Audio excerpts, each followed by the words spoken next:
जय श्री राम दोस्तों, आप सभी का स्वागत है आपके अपने YouTube channel Rahul talent institute में। दोस्तों आज की इस वीडियो में बात करने वाले हैं class 10th NCERT book math का सॉल्यूशन करेंगे द्विघात समीकरण में 4.4 प्रश्नावली। ठीक है, पहला नंबर क्वेश्चन हम लोग देखेंगे इस वीडियो में। पहला नंबर देखेंगे, दूसरा नंबर अगले वीडियो में करेंगे। ठीक है, दूसरा नंबर और पांचवा नंबर अगले वीडियो में करेंगे, लेकिन पहला तीसरा चौथा इस वीडियो में ही करने का प्रयास करेंगे। ठीक है, तो पहला नंबर क्वेश्चन क्या कह रखा है, ध्यान से पढ़िए। बोला है निम्न द्विघात समीकरण के मूल की प्रकृति ज्ञात की। अब ये मूल की प्रकृति क्या होता है, अगर आपने पिछले वीडियो में देख लिया है तो ठीक है, नहीं तो फिर भी अगर जानकारी देख लेते हैं, जानकारी के वास्ते जान लेंगे।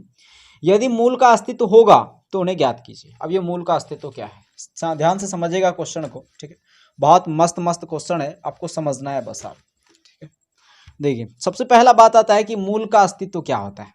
मूल का अस्तित्व, मूल का अस्तित्व। अब देखिए मूलों का अस्तित्व कब होगा, मूलों का अस्तित्व होने का कुछ पोजीशन है। देखिए कुछ कंडीशन है। अगर डी का मान हम लोग निकाल के देखेंगे, अगर डी का मान जीरो निकला, अगर डी का मान जीरो निकला तो मूल का अस्तित्व होगा। लेकिन अगर डी का मान हमारा प्लस में निकला, यानी बोल सकते हैं कि डी का मान जो है वो जीरो से हमारा क्या निकला, छोटा।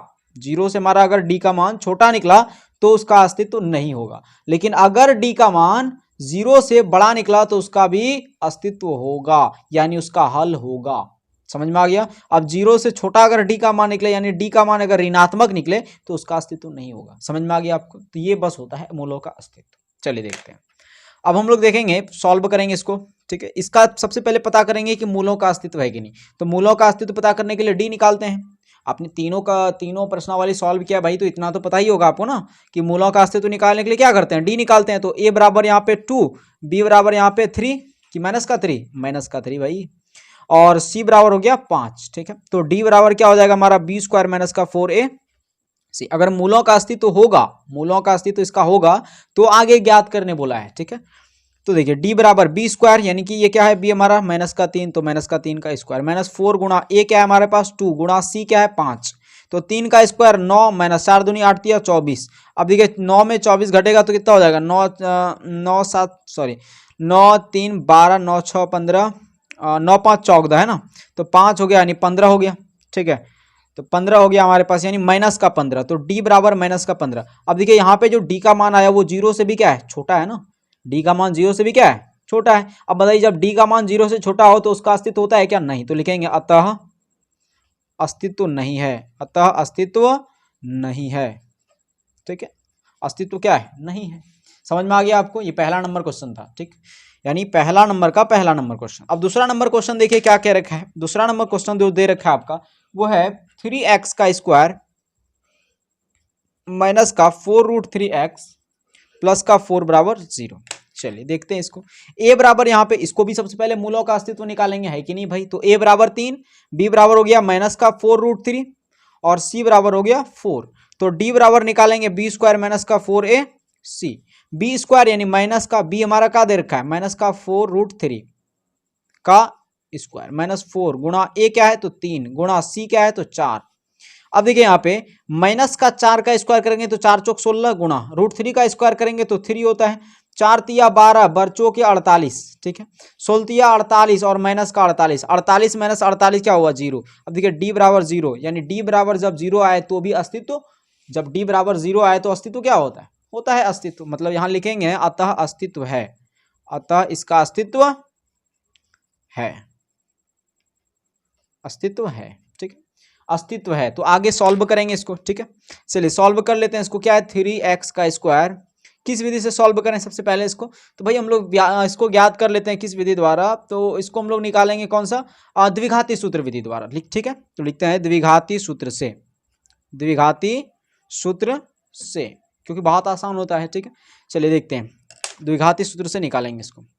तो द्विघाती सूत्र क्या होता है, x बराबर minus B plus minus √d बटे 2a माइनस का b। अब देखिए यहाँ b जो दे रखा है वो माइनस का 4√3 है और सूत्र में भी माइनस है ना, b का मान माइनस है तो माइनस माइनस क्या हो जाएगा, यहाँ भी माइनस यहाँ भी माइनस, तो माइनस माइनस प्लस, तो बचा क्या 4√3 प्लस माइनस √d और d का मान क्या निकला है 0 बटे क्या हो गया 2a, यानी 2 गुणा a हमारे पास है 3। ठीक है, अब देखिए 4√3 और ये इसका जो निकला यानी √0 का, तो ये तो खत्म हो गया ना, समझ रहे हैं कि नहीं। रूट अंडर 0 लेकर के खत्म हो गया, तो बटा क्या 3 दूनी 6, क्या बचा यहाँ पे 3 दूनी 6। अब यहाँ पे देखिए कटेगा कुछ, क्या ध्यान से देखिए आप, 2 तिया 6, कितना से कटेगा देखिए 2 दूनी 4 और 3 दूनी 6, ठीक है। तो हमारे पास क्या निकला यहाँ पे, तो निकला 2√3 और बटे 3, 2√3 बटे 3, क्या बचा हमारे पास 2√3 बटे 3। अब देखिए यहाँ पे आगे और सॉल्यूशन होगा इसका भाई, क्या होगा, तो 2√3 बटे 3 है ना, तो यहाँ पे लिखेंगे हम, देखिए 2√3, हम यहाँ पे 3 को क्या लिख सकते हैं, √3 गुना √3, तो 1√3 से 1√3 कटा, बचा कट गया, मतलब बचा क्या हमारे पास, तो बच गया हमारे पास 2 बटे √3।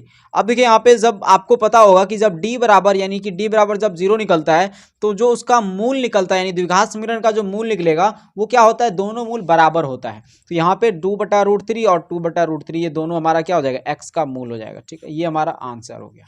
समझ में आ गया आपको, समझ में आया कि नहीं, ठीक है। अगला देखते हैं हम लोग तीसरा नंबर क्वेश्चन साथ ही साथ।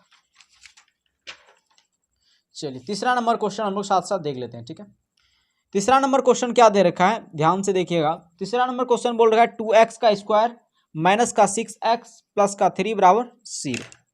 देखिए यहाँ पे भी इसका अस्तित्व ज्ञात करेंगे, पहले जांचेंगे। a बराबर 2, b बराबर माइनस का 6 है और c बराबर 3 है, तो d निकालेंगे, b स्क्वायर माइनस का 4ac, b स्क्वायर यानी माइनस 6 का स्क्वायर माइनस 4 गुणा a है 2 और c है 3, तो 6 का स्क्वायर करेंगे तो 4 के 36 हो गया, माइनस 4 दूनी 8 तिया 24, और 36 में से 24 घटाइए तो 6 में 4 गया 2 और 3 में 2 गया 1, यानी 12। डी का मान हमारा निकला क्या, तो 12, यानी डी का मान क्या है हमारा, 0 से क्या है, 0 से डी का मान बड़ा है। और बताइए जब डी का मान 0 से बड़ा हो तो उसका अस्तित्व होता है कि नहीं होता है भाई, तो लिखेंगे अस्तित्व में है, अस्तित्व में है। तो अस्तित्व में है तो सॉल्यूशन कर देते हैं, क्या करेंगे, सॉल्यूशन कर देते हैं। तो लिखेंगे तो गुणनखंड विधि से, कौन सा विधि से इस बार करते हैं, तो गुणनखंड विधि से। आप चाहें तो द्विघाती सूत्र से भी कर सकते हैं, लेकिन इस बार देखते हैं गुणनखंड विधि से करके, ठीक है। चलिए क्या है, तो 2x स्क्वायर लिख लेते हैं, इसको लिखना तो पड़ेगा ना, तो 2x स्क्वायर माइनस का 6x प्लस का 3 बराबर 0। अब यहाँ पे देखिए गुणनखंड विधि से सॉल्व करने में सबसे पहला जो स्टेप होता है वो क्या होता है हमारा, तो सबसे पहला स्टेप होता है इसको और इसको गुणा करना होता है, यानी पहले वाले पद और दूसरे वाले पद का जो गुणांक है संख्या में 2 और 3 को गुणा करेंगे तो कितना हो जाएगा 6, ठीक है। अब इस 6 का जोड़ने पर 6 आए, यानी जोड़ने पर ऐसा दो संख्या निकालिए जिसको जोड़ेंगे तो 6 आए, तो हमारा देखिए 3 3 6, और अगर गुणा करें तो 3 दूनी, बताइए 3 दूनी 6 आए। अब बताइए 3 और 3 को जोड़ेंगे तो 6 तो आएगा, लेकिन गुणा करेंगे तो बताइए 6 आएगा क्या, नहीं आएगा। तो क्या करें यहाँ पे, तो हमारा गुणनखंड विधि से यह सॉल्व होगा ही नहीं। समझ में आ गया आपको, मतलब कुछ केसेस ऐसा होता है जिसको गुणनखंड विधि से आप सॉल्व नहीं कर सकते हैं, तो द्विघात समीकरण से करेंगे इसको। तो यहाँ पे लिखेंगे, समझ में आ गया ना, ये चीज़ भी आपको बताना जरूरी था। तो यहाँ पे आप लिखिएगा, इसको कट कर दीजिएगा, ठीक है। तो यहाँ पे लिखिएगा द्विघाती सूत्र से, क्या लिखिएगा, द्विघाती सूत्र से। तो द्विघाती सूत्र बराबर क्या होता है, x बराबर minus B plus minus root under D बटे 2a, ठीक है। तो माइनस का b, अब देखिए यहाँ पे माइनस का b हमारे पास है, और यहाँ भी b माइनस में ही है, नहीं है क्या, देख लीजिए आपको दिख रहा होगा। तो माइनस b यानी यहाँ पे 6 है, तो माइनस का यहाँ भी और माइनस का यहाँ भी, तो माइनस माइनस प्लस हो गया, खाली 6 लिखिए, plus minus root under D, और डी का जो मान निकला वो क्या निकला है 12, तो यहाँ पे 12 लिखिए आप, ठीक है। बटे क्या है, तो 2a, 2 गुना a हमारा कितना है 2 दे रखा है, a बराबर दिख रहा है ना 2 है, तो 2 हमने लिख दिया। अब यहाँ पे क्या हुआ 6 प्लस माइनस, देखिए रूट 12 को कितना लिख सकते हैं हम, 12 को तोड़िए तो 2 छक्की 12, 2 तिया 6। अब जो जोड़ा होता है उसको क्या करते हैं, बाहर फेंकते हैं, और जो अकेला बचा उसको अंदर फेंकते हैं, ठीक है। तो 2√3 लिख सकते हैं रूट 12 को हम, तो 2√3 बटे क्या हो गया हमारा 2 दूनी 4, ठीक है।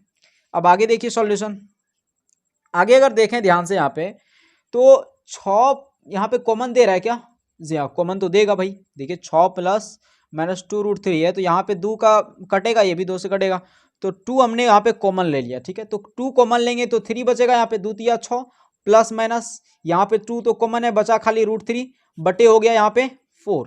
अब देखिए कटेगा ये 2 दूनी 4, तो हमारे पास जो बचा क्या बचा 3 प्लस माइनस √3 और बटे में 2, ये बच गया ना। तो अब यहाँ पे देखिए एक बार अल्फा में, एक बार अल्फा का जो मान लिखेंगे वो क्या लिखेंगे हम लोग, तो 3 प्लस √3 बटे 2, और कॉमा बीटा का जो मान लिखेंगे वो क्या लिखेंगे, तो बीटा का मान लिखेंगे 3 माइनस √3 बटे 2। ये हमारे पास क्या हो गया, ये हो गया आंसर। ठीक है, समझ में आपको आ गया होगा इसलिए तरीके से, समझ में आ गया ना। ठीक है जी, अगला हम लोग देखते हैं दूसरा नंबर क्वेश्चन इस वीडियो में नहीं करेंगे, तीसरा नंबर क्वेश्चन हम लोग देखते हैं। क्या देखेंगे, तो तीसरा नंबर क्वेश्चन को जो आप देख रहे हैं यहाँ पे, ठीक है, क्या है क्वेश्चन तो आप एक बार पढ़ लीजिए। क्या एक ऐसी आम की बगीचा बनाना संभव है, यानी बगिया बनाना संभव है जिसकी लंबाई चौड़ाई से दुगुनी हो और उसकी क्षेत्रफल 800 मीटर स्क्वायर हो, यदि है तो उसकी लंबाई और चौड़ाई याद करें। ये क्वेश्चन और इस क्वेश्चन को हम लोग दोनों को सॉल्व करेंगे इस वीडियो में। ठीक है, तो हम लोग नोट कर लेते हैं इसको। हाँ तो दोस्तों हम लोग जो है तीसरा नंबर प्रश्न देख लेते हैं 4.4 का। ठीक है, देखिए, क्या एक ऐसी आम की बगीचा बनाना संभव है जिसकी लंबाई जो है वो चौड़ाई से क्या हो, दुगुनी हो। अब देखिए, जिससे बोलता है उसको हम लोग मानते हैं कि नहीं, तो एक बोल रहा है बगीचा बनाना संभव है, क्या है ना, एक बगीचा बनाना संभव है जिसका जो लंबाई है वो चौड़ाई से दुगुनी हो। अब देखिए, एक बगीचा हम लोग यहाँ पे एक मतलब इसको जो है इस तरह से ड्रॉ करके समझ लेते हैं भाई। इस तरह से एक बगीचा है, आप कहेंगे इस तरह से कहाँ है भाई, तो आपने यहाँ क्वेश्चन पढ़ा होगा ध्यान से, लंबाई जो जिसका है ये हमारा हो गया क्या, तो लंबाई। ठीक है, और ये हो गया क्या, तो चौड़ाई। तो जिसका जो लंबाई है वो चौड़ाई से कितना अधिक है, तो दुगुनी है ना, चौड़ाई से कितना है, दुगुनी है, मतलब लंबाई और चौड़ाई की बात कर रहा है। तो यहाँ पे हम लोग मान लेंगे चौड़ाई से बोला है, तो माना चौड़ाई बराबर x मीटर मान लेंगे। क्यों भाई, क्योंकि मीटर में ही दिया गया है। ठीक है, क्षेत्रफल जिसका दे रखा है, यानी इसका क्षेत्रफल जो दे रखा है बगिया का, वो दे रखा है 800 मीटर स्क्वायर। ठीक ना, क्षेत्रफल कितना दे रखा है, 800 मीटर स्क्वायर। तो प्रश्न से लंबाई क्या हो जाएगा, तो लंबाई जो है वो क्या है, चौड़ाई से दुगुनी है। तो चौड़ाई से दुगुनी मतलब दूगो एक्स, तो चौड़ाई हमने x माना है और लंबाई जो है वो चौड़ाई से दुगुनी है, तो 2x मीटर। समझ में आ गया। अब देखिए, उसका जो क्षेत्रफल है वो 800 मीटर स्क्वायर है और ये क्या है, हमारा एक आयताकार बगिया है। तो लिखेंगे आयताकार बगिया का क्षेत्रफल, आयताकार बगिया का क्षेत्रफल। ठीक है, तो आयताकार बगिया का जो क्षेत्रफल दे रखा है वो दे रखा है 800 मीटर स्क्वायर, है ना। तो क्षेत्रफल बराबर क्या होता है, आयत का क्षेत्रफल बराबर लंबाई गुना चौड़ाई, है ना। आयताकार बगिया है तो भाई आयत ही तो है, तो आयत का क्षेत्रफल क्या लगाएंगे, लंबाई गुना चौड़ाई, 800 यहाँ पे मीटर स्क्वायर है। ठीक है, लंबाई क्या दे रखा है, तो लंबाई दे रखा है 2x गुना चौड़ाई क्या है, तो चौड़ाई है x बराबर है 800। ठीक है, तो 2x गुना x तो 2x स्क्वायर, ये माइनस में इधर आएगा 800 बराबर 0। ठीक है, अब देखिए यहाँ पे 2x स्क्वायर है, नहीं है क्या, 2x स्क्वायर है, तो 2x स्क्वायर आप लिखिए यहाँ पे, है ना। तो 2 यहाँ पे कॉमन देगा भाई, देखिए 2 कॉमन दे रहा है, तो यहाँ पे क्या हो गया, एक्स स्क्वायर माइनस का ये 400 होगा कि नहीं, 4 दूनी 800। ठीक है, बराबर 0। अब ये 2 तो उस पार खत्म हो गया जाके ना, हुआ कि नहीं, खत्म हो गया जाके, बचा क्या हमारे पास, तो हमारे पास जो बच गया, क्या बच गया, देखिए ये 2 भाई उस पार गया ना, गुणा में है, इस पार गया भाग में, तो भाग में जब आएगा तो 2 से 0 भाग होगा, 0 होगा कि नहीं, हो जाएगा।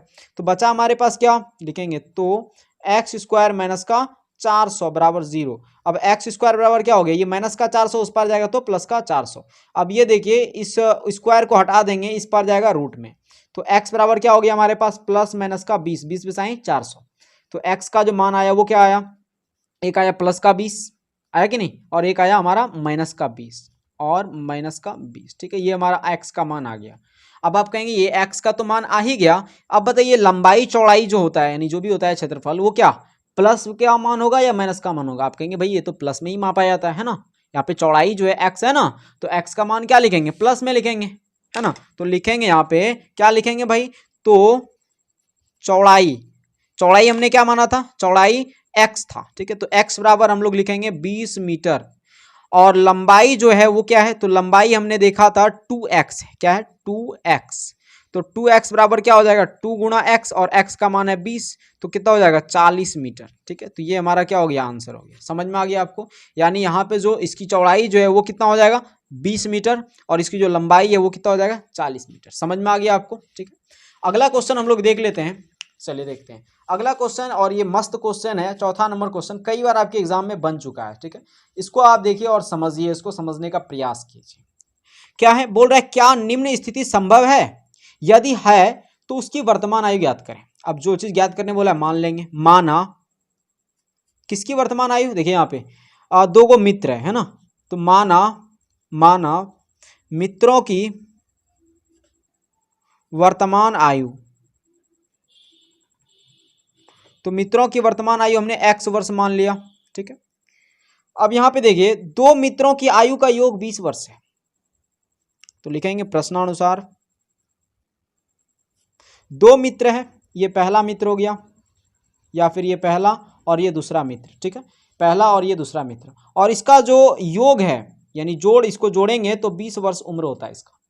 तो पहला मित्र का यानी कि हमने यहाँ पे मित्रों की वर्तमान आयु नहीं बल्कि पहले मित्र की वर्तमान आयु हमने यहाँ पे x माना है। पहले मित्र की वर्तमान आयु हमने कितना माना है, x माना है, ठीक है। तो पहला मित्र का x हो गया और दूसरा मित्र का यहाँ पे कितना हो जाएगा, देखिए दूसरा मित्र का निकालेंगे तो 20 माइनस x, ये प्लस में है उस पर गया माइनस, ठीक है। तो प्रश्नानुसार क्या हो जाएगा, दूसरे मित्र का आयु 20 माइनस x वर्ष। अब देखिए 4 वर्ष पूर्व उनकी आयु, तो लिखेंगे 4 वर्ष पूर्व, तो 4 वर्ष पूर्व पहले मित्र का आयु कितना हो जाएगा। अब 4 वर्ष पूर्व पहले मित्र का आयु ऑब्वियसली है, पहले मित्र का आयु जो होगा वो होगा x माइनस का 4, क्योंकि 4 वर्ष पहले है ना, तो पहले निकालने के लिए क्या करेंगे, घटाएंगे। जैसे अभी आपका 16 वर्ष उम्र है मान लीजिए, 4 वर्ष पहले क्या हो जाएगा, मतलब 4 वर्ष पहले क्या था, तो 16 में 4 घटाएंगे। उसी तरह से यहाँ भी वर्तमान इतना कितना है, x वर्ष, तो पहला मित्र का हो जाएगा x माइनस 4 वर्ष, ठीक है। दूसरे मित्र का जो हो जाएगा वो भी 4 वर्ष पूर्व बोला है ना, तो 4 वर्ष पूर्व यानी कि 20 माइनस x और माइनस का 4, तो कितना हो जाएगा इधर हमारा 20 में 4 गया तो 16 और 16 माइनस का x वर्ष। समझ में आ गया, ठीक है। अब देखिए क्या करेंगे, अगला स्टेप देखिए क्या है, 4 वर्ष पूर्व जो उनकी आयु है उनका गुणनफल 48 था, तो 4 वर्ष पूर्व यही निकला है दोनों का आयु, तो इसको निकालेंगे तो x माइनस 4 और गुणा 16 माइनस x, दोनों मित्रों का जो आयु का जो गुणनफल है वो 48 है। तो आप गुणा करेंगे, इसका सॉल्यूशन निकल जाएगा चुटकी में, ठीक है। तो x गुणा 16 करेंगे तो 16x, x गुणा x करेंगे तो माइनस का x स्क्वायर, माइनस 4 गुणा 16 तो 16 चौके 64, माइनस का हो जाएगा ना, प्लस माइनस माइनस, फिर देखिए 4 गुणा x तो प्लस माइनस माइनस प्लस हो गया ना, और 4 गुणा x तो 4x, ये प्लस का 48 इस पर आएगा, माइनस का 48 बराबर 0। फिर देखिए यहाँ पे ये इस चिन्ह को लिखेंगे पहले ना, तो माइनस का x स्क्वायर इस तरह से देते जाइए, माइनस का x स्क्वायर। अब यहाँ पे देखिए x वाला चिन्ह उठाइए, ये x वाला हमारा है, प्लस का 16x प्लस का 4x, तो 16 4 20x, प्लस का चिन्ह बड़ा है। फिर यहाँ देखिए प्लस का 64 माइनस का 48, तो माइनस माइनस माइनस क्या हो जाएगा प्लस, तो 8 4 12 है ना, बचा कितना भाई, तो 1, 6 4 10 1 11, 8 4 12 बचा कितना 1, 6 4 10 1 11। अब यहाँ पे माइनस का चिन्ह देंगे क्योंकि जोड़ हो रहा है ना, बराबर 0। अब आप देखिए माइनस का कॉमन देगा आपको, है ना, माइनस का कॉमन देगा, तो माइनस का कॉमन लेंगे तो x स्क्वायर यानी चिन्ह चेंज हो जाएगा, प्लस है तो माइनस 20x, माइनस है तो प्लस का 112 बराबर 0, ये माइनस उस पार चला गया, खत्म हो गया।